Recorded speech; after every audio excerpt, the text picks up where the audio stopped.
Bismillahirrahmanirrahim. Assalamualaikum warahmatullahi wabarakatuh. Saya seorang pedagang makanan.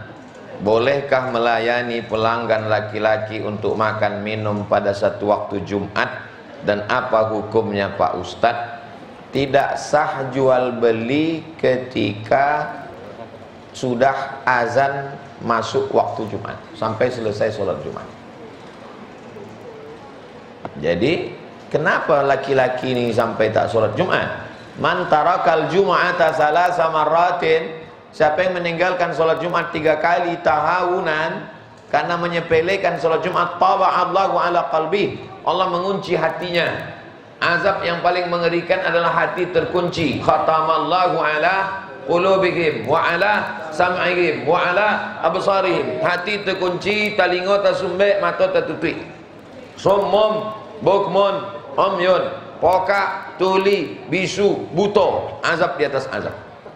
Jadi yang punya rumah makan tulis besar-besar di situ. Hari Jumat dari sejak azan sampai selesai sholat Jumat dilarang masuk. Karena kalau ibu ini melarang, segan dia.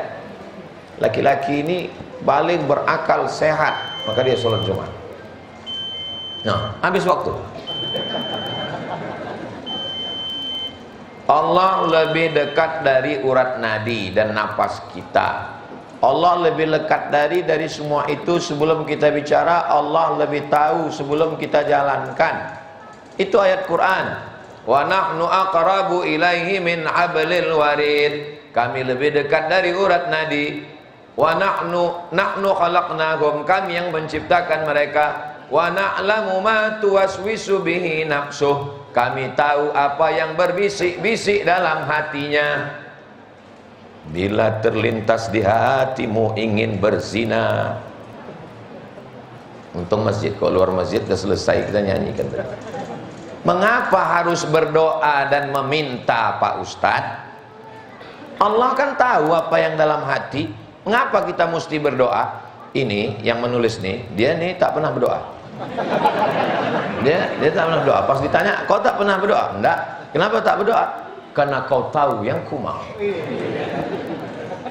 Kenapa kita berdoa?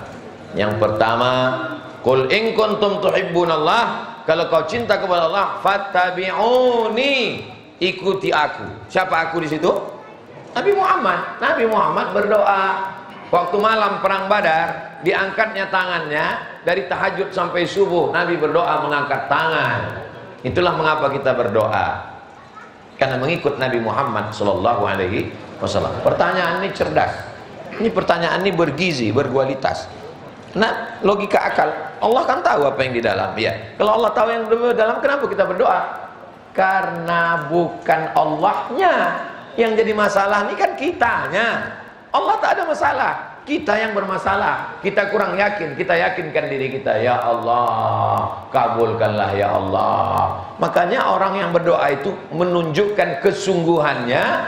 Ud'u rabbakum tadarru'an wa khufyah. Berdoalah engkau dengan sikap merendahkan diri, wa khufyah, dengan suara yang lirih. Nabi kalau berdoa mengangkat tangan, waktu sedang khutbah diangkatnya tangan, orang yang di bawah itu menengok putih ketiaknya, artinya tangannya diangkat. Makanya saya heran kali kalau ada orang berdoa, tangannya di paha, kepala matanya sambil nengok-nengok. Kau berdoa, apa tersapu kawan kau? Berdoa tuh khusyuk, berdoa ya Allah, ya Allah. Berdoa. Bukan masalah Allahnya, Allah tahu, tapi masalah kitanya.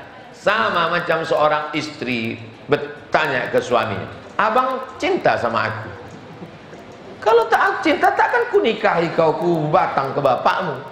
Rumah yang ku bangun, ini mobil ini kan bukti cintaku. Aku tak percaya bang, sebelum kau bercakap. Speak up dong, katanya. Lalu si lakinya itu bilang, jutaime, gitu. Jutaime itu artinya aku cinta padamu, bahasa Prancis.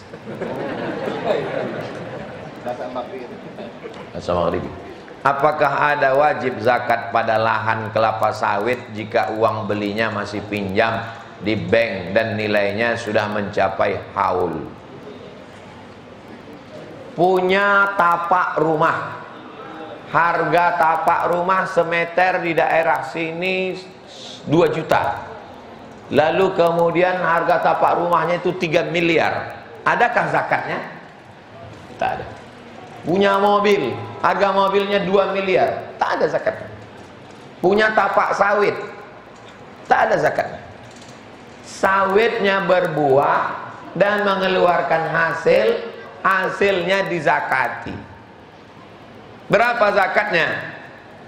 Kalau dikiaskannya kepada tanaman, maka zakatnya kalau pakai tada hujan 10%, kalau pakai irigasi 5% potong biaya operasional.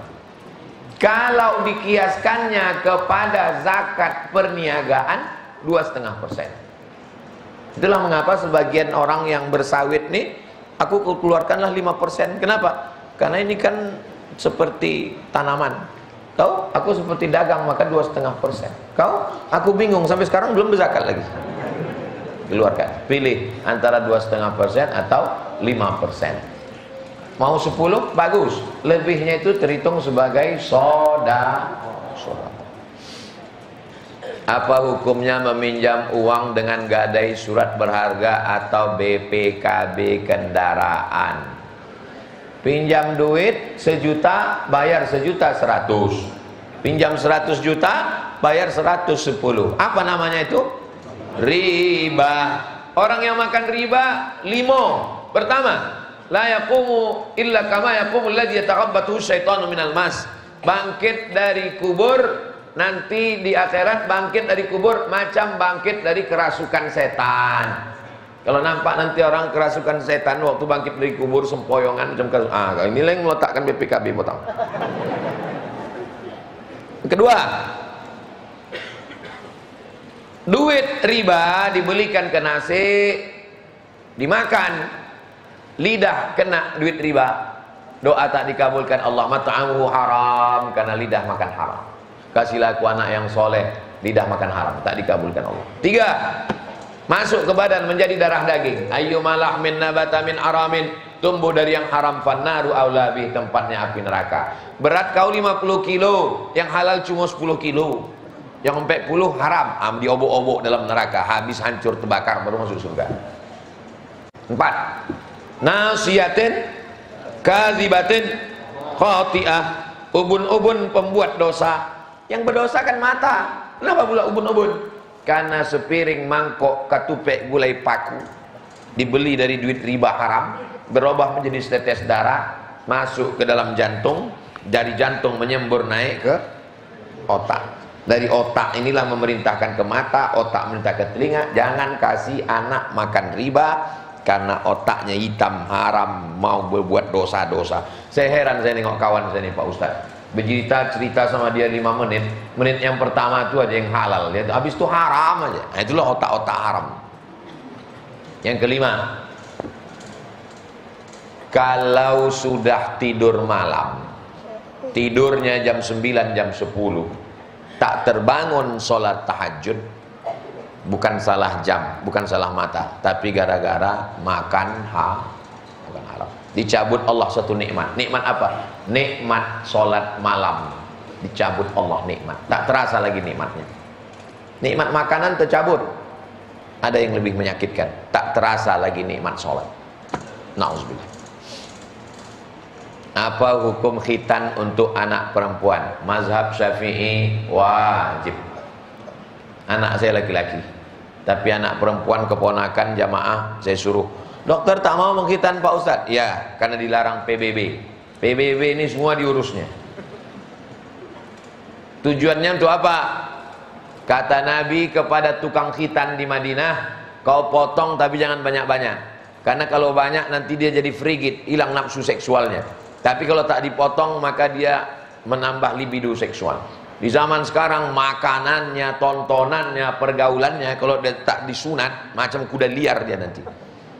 Oleh sebab itu maka anak perempuan dikhitan. Bagi yang anaknya belum lahir, mau lahir, khitan. Yang sudah tak usah dikhitan lagi, karena khawatir pendarahan, blooding, nauzubillah, nauzubillah. Nah ini tanyakan, cari bidan kampung yang bisa mengkhitan. Saya seorang ibu punya 3 orang anak laki-laki. Saya sedih melihat anak saya yang tidak konsisten melaksanakan ibadah sholat. Kadang sholat, kadang tak sholat. Saya mohon doanya Ustadz, mendoakan anak saya. Selama ibu masih takut, selama ibu masih risau, dan mulut ibu tak berhenti merepet, kau sedang di mana, pulang jam berapa, duit kemana, motor mana, kunci mana, kenapa kau tak sembahyang, insya Allah anak itu akan selamat. Tapi selama ibu udah diam, anak ibu tak sembahyang, biarlah kiamat sudah terjadi. Ibu-ibu mesti siap merepet. Ibu-ibu siap merepet? Lanjutkan. Kalau perlu bukan cuma anak nih, laki nih juga direpet. Abang di mana, pulang jam berapa, duit kemana-mana, jangan buka cabang. Sampai selamat. Bapak-bapak yang direpet ibu-ibu ini sabar Pak. Kenapa? Berarti bapak sudah bertemu dengan bidadari surga di dunia. Bapak yang selalu direpet, ditanya kemana, pulang jam berapa, duit kemana, takut ini, jangan sampai dilarikan pelakor. Itu berarti bapak merasa, aku udah azab Pak Ustadz. Tenang, nanti dikubur bapak sudah tak kena azab kubur lagi. Pas mau diazab malaikat, kata malaikat, yang ikut ndak usah, nyolah azab bana di. Ibu siap merepet? Lanjutkan. Demi untuk keselamatan bapak-bapak dan anak-anak muda kita ini. Harapan terakhir tinggal ibu lagi Bu. Tinggal ibu lagi Bu. Ustadz pengajian cuman sebulan sekali, seminggu sekali. Pengajian ibu lah pagi, siang, malam ibu doakan. Ibu tahajud malam, bacakan Al-Fatihah. Idza aradta hajatan, kata Imam Atha dalam kitab Ad-Durrul Mansur fi Tafsir bil Ma'sur. Idza aradta hajatan, kalau kau ada hajat, faqra bi Fatihatil kitab, baca Al-Fatihah. Tuqadha insyaallah, maka hajatmu ditunaikan Allah. Ya Allah, barakat surat Al-Fatihah ini bukakan pintu hati anakku supaya dia sembahyang, supaya dia ngapal Quran, supaya hatinya lembut, berbakti pada orang tua. Mak saya dulu membacakan tiap malam. Berapa kali mak saya membacakan Al-Fatihah untuk saya? 100 kali. Dia asal bangun jam 2 malam, baca Quran, tahajud, zikir sampai azan subuh.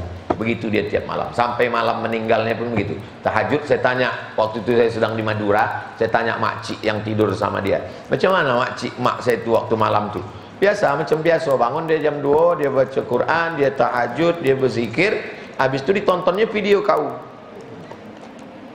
Habis ditontonnya, pergi dia ke kamar mandi, mau berwuduk sembahyang subuh, sakit kepalanya, meninggal. Sesuai dengan doa dia. Waktu saya bawa menjenguk pasien di rumah sakit, ada sebulan sampai mengelupas orang kulit belakangnya, kata dia, aku kalau bisa tak usahlah pakai sakit, karena aku tak ada anak betino, kalian berdua jantan, tak terurus kalian aku nanti. Aku ingin habis mandi bersih, matilah aku ndaknya, tak pakai sakit-sakit lagi. Dikabulkan Allah doa. Doa ibu luar biasa. Doa ibu luar biasa, doa ibu luar biasa. Doakan anak-anak ibu. Saya berjumpa dengan bapak-bapak pecandu narkoba. BNN tak mempan, polisi tak mempan, apa pun tak mempan. Akhirnya emaknya pergi ke Makkah, dimasukkannya air zam-zam dalam dirigen, 7 putaran. Sebentar lagi. 7 putaran, doanya tak ada lain. Sehatkan anakku dari narkoba, sehatkan anakku dari narkoba, sehatkan anakku narkoba, sehatkan narkoba. Selesai itu balik dari panggilnya anaknya. Kau sudah kudoakan 7 putarannya air zam-zamnya, kau minum. Sehat. Doa ibu luar biasa. Doakan anak ibu. Jangan panggil dia dengan sebutan yang tak baik. Anak setan, jangan. Panggil dia dengan baik. Ya anakku, penghuni surga Jannatul Firdaus. Kalau kita sudah siap menikah dan ada wanita yang ingin kita nikahi, selesai, apa lagi? Yang bahaya tuh kita nikah orang tak mau. Namanya cinta kelapa. Awak cinta orang tak apa-apa. Atau ada perempuannya ada, duit ada, awak pula tak berselera. Ini pun ngeri juga ini. Kalau kita udah siap nikah, ya, wanita yang ingin kita nikahi pun ada, mantap. Tapi orang tua tak mengizinkan. Bagaimana cara kita menanggapinya Pak Ustadz? Undang Ustadz Alnof, acara pengajian, judulnya dosa orang tua menghalangi anak nikah. Nanti biar disiapkan Ustadz Alnof. Bapak-bapak, ibu-ibu yang membiarkan anaknya pacaran, tak nikah-nikah, maka dosanya mengalir setiap hari. Siap masuk neraka jahanam. Nanti Ustaz Al-Nof akan membacakan dari tadi. Kami pun semua akan mendoakan supaya orang tuamu terbuka pintu hatinya, dan belum insya Allah tak berakhir sebelum bulan Ramadan sudah menikah insya Allah. Amin.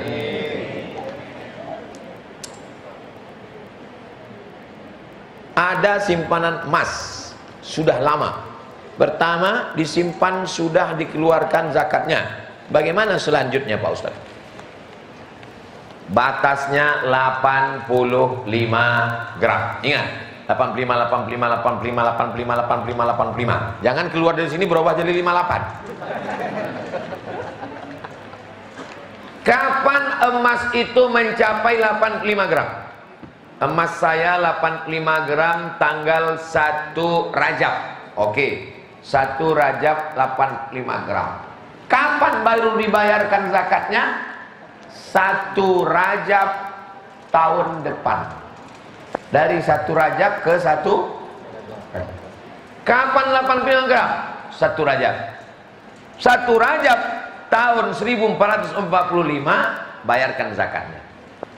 1 Rajab 1446. Hitung lagi. Mencapai 85 atau tidak? Mencapai. Keluarkan lagi zakatnya 2,5%. 1 Rajab 1446. Hitung lagi, mencapai apa tak mencapai? Mencapai. Keluarkan 2,5%.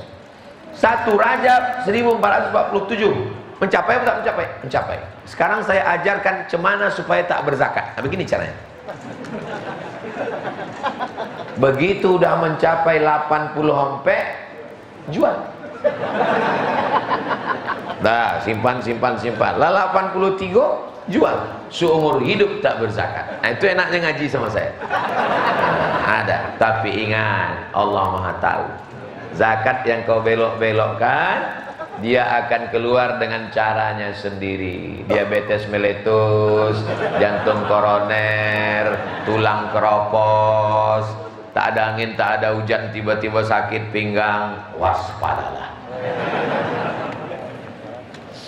Apa yang dimakan, apa yang dimaksud haul, bagaimana prakteknya?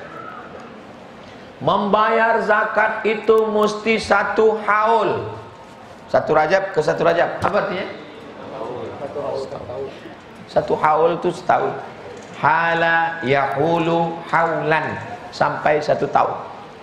Mari hadiri haul Syekh Abdul Ghani Al-Kampari Al-Khalidi An-Naqsabandi di Batu Besue. Haul apa tuh? Memperingati setahun meninggalnya. Maka berkumpullah semua mursyid-mursyid tarekat Naqsabandiyah, termasuk yang dari Aceh, karena ulama besar Aceh namanya Syekh Mudawali mengambil tarekat Naqsabandiyah dari Syekh Abdul Ghani Al-Kampari di Batu Besue. Lalu kemudian diadakanlah haul. Apa saja isi haul itu? 5. Yang pertama baca Quran, yang kedua tausiah, yang ketiga zikir, yang keempat membacakan biografi Tuan Syekh supaya murid-muridnya kenal, yang kelima makan kenduri sebab keluarga ingin. Apakah pahala makan ini sampai? Sampai. Mana dalilnya? Saat ummi matat, makku mati, apa atasadaqu anha, kalau aku bersedekah apakah sedekahnya sampai untuk almarhumah emakku? Kata Nabi, bersedekahlah engkau. Apa sedekah yang paling bagus? Sakyul ma', air putih. Sedang air putih saja sampai, apalagi ketupek gulai paku. Sedang air putih aja sampai, apalagi asam podeh bau. Sedang sampai air putih, apalagi makanan, rendang dan lain sebagainya. Maka itu sampai. Bacaan Quran sampai. Kata Imam Nawawi dalam kitab Al-Minhaj Syarah Sahih Muslim Ibn Al-Hajjaj, waktu Nabi membelah pelepah korma ditusukkannya ke kubur, pelepah korma bertasbih, tasbih pelepah korma aja sampai, apalagi bacaan Quran orang beriman. Tausiah bagus, mengingatkan orang mati. Tapi guru kami Pak Ustadz di Saudi Arabia mengatakan tak boleh haul. Haul itu bid'ah. Itu acara sepekan memperingati Syekh Muhammad bin Abdul Wahab itu apa namanya? Memang namanya tak haul, tapi peringatan, memperingati. Itu ada museum Syekh Ibnu Utsaimin, ini penanya, ini kacamatanya, itu apa namanya? Banyak orang tak mau makan ikan. Makan ikan, Pak, saya nggak makan ikan. Tapi waktu ikan itu di blender, dicampur topung, jadi empek-empek kapal selam. Enak. Itulah ikan tuh, bonga. Paham? Jangan terjebak pada nama. Maulid tak boleh, maulid tak boleh. Tapi kenyataannya pas bulan Rabiul Awal dibacakannya Asy-Syama'il Al-Muhammadiyah. Itulah maulid itu. Jelas? Allah hazihin niat, untuk niat yang baik-baik. Mudah-mudahan Allah memberikan rezeki, terbuka pintu hati bayar zakat, berinfak sedekah ke anak yatim, bangun masjid, keluarga kita sakinah mawaddah warahmah, anak-anak soleh dan solihah. Allah hazihin niat, untuk niat yang baik-baik. Al-Fatihah. A'udzubillahi minasyaitonirrajim. Bismillahirrahmanirrahim. Alhamdulillahirabbil alamin. Rahmanirrahim. Maliki yaumiddin. Iyyaka na'budu wa iyyaka nasta'in. Ihdinas siratal mustaqim, siratal ladzina an'amta 'alaihim ghairil maghdubi 'alaihim waladdallin. Amin. Allahumma shalli ala sayyidina Muhammad wa ala ali sayyidina Muhammad. Allahumma inna nas'aluka salamatan fid din wa afiyatan fil jasad wa ziyadatan fil ilmi wa barakatan fil rizqi wa taubatan qabla al maut wa rahmatan 'indal maut wa maghfiratan ba'dal maut. Allahumma hawwin 'alaina fi sakaratil maut wan najata minan nar wal 'afwa 'indal hisab. Rabbana hab lana minas shalihin. Rabbana ighfir lana dzunubana wa liwalidayna wa liabaina wa li ummahatina wa li ajdadina wa li jaddatina wa li masyayikhina wa liman hadarana. Semua yang hadir di majelis ini ampunkan dosa-dosanya ya Allah. Rabbana atina fid dunya hasanah wa fil akhirati hasanah wa qina azabannar. Wa sallallahu ala sayyidina Muhammad wa ala alihi washabihi wasallam. Walhamdulillahi rabbil alamin. Taqabbalallahu minkum wa minkum taqabbal ya karim. Terima kasih segala perhatian. Mohon maaf segala kesilapan dan kekhilapan. Aku qouli hadza astaghfirullah li wa lakum. Wassalamualaikum warahmatullahi wabarakatuh.